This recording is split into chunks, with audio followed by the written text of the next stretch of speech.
Hello. This is the sock show. Sock show. Blah, blah, blah. Sock show. Sorry, my friend is incompetent. Yes. I'm just like, blah, blah. Okay. Okay. So, this evening, there are 3 things that we're going to do. First, we're going to talk about our foreign word of the day. And then the 2 main topics for this evening are how our irritating teachers survived the not-so-brutal winter. And how my retainer survived a public restaurant trash can. Okay, so to start off, we're going to talk about the foreign word of the day, which is fubuki. It is Japanese for blizzard.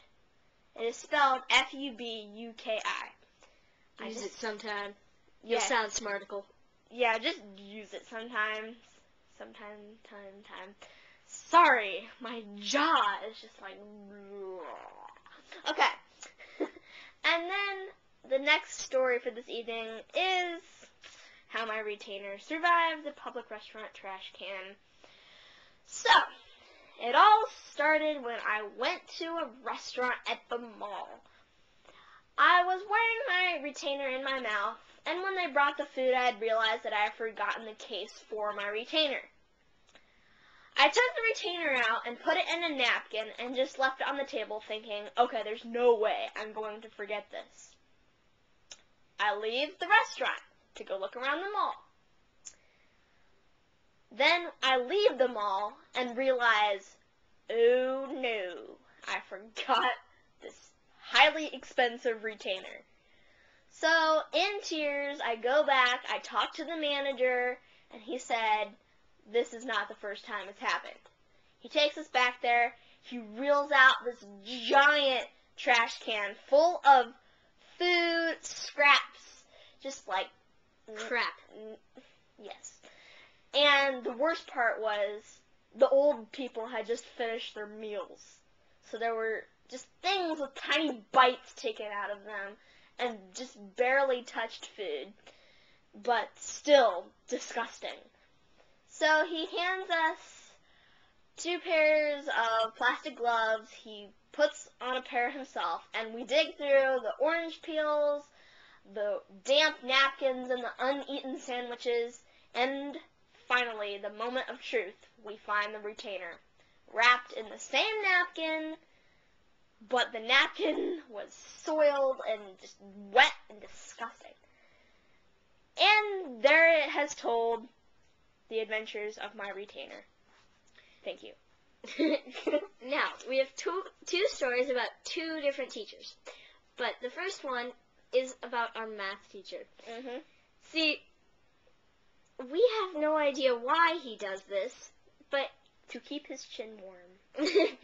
But he has this dark blackish shadow of a goatee, and then he just has one tiny little 1/4 of an inch square of just patch of hair on his chin. It's literally right under his lip, and it's so annoying to watch him talk because I have him for multiple periods, and all his chin does is, like, if this is how the patch starts, when he talks, it goes bloop, bloop, bloop, bloop, bloop, bloop, bloop, bloop. Thank you for her. And that is how our math teacher's chin irritates us. And next, I would like to talk about my language arts and science teacher, just science for me, yes, who brought hot chocolate in just to, tick us off. She brought in these wimpy little styrofoam cups, some tiny little marshmallows, and by the time I got up there, they were practically gone. And she, repeats herself over and over again, saying, do not spill the hot chocolate. See, we're not even supposed to have, anything more flavorful than water at school. At school, because they're all worried about their carpets. Yes. Their precious carpets. Now, if I were to spill the hot chocolate on myself, and it were to drip down onto the carpet, she would be more worried about the carpet than me.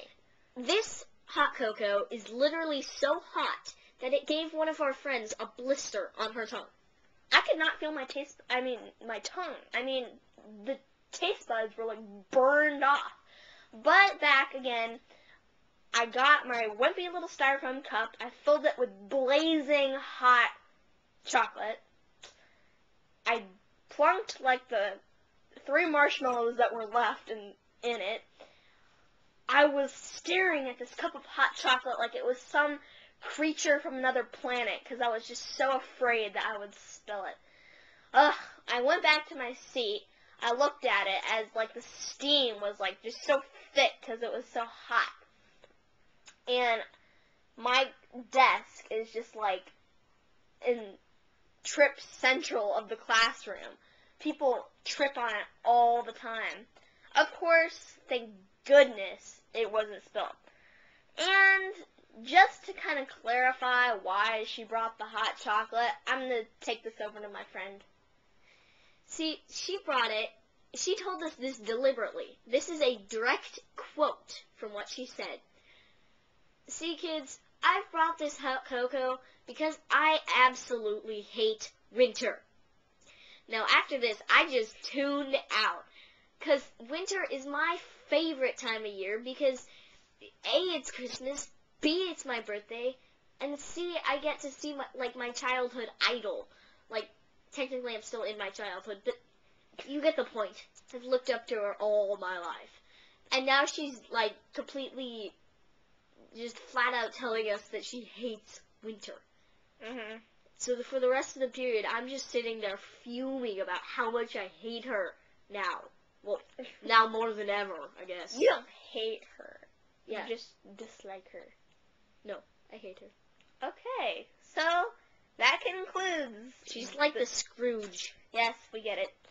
This concludes the video of the Sock Show. of the Sock Show. Bye. Bye.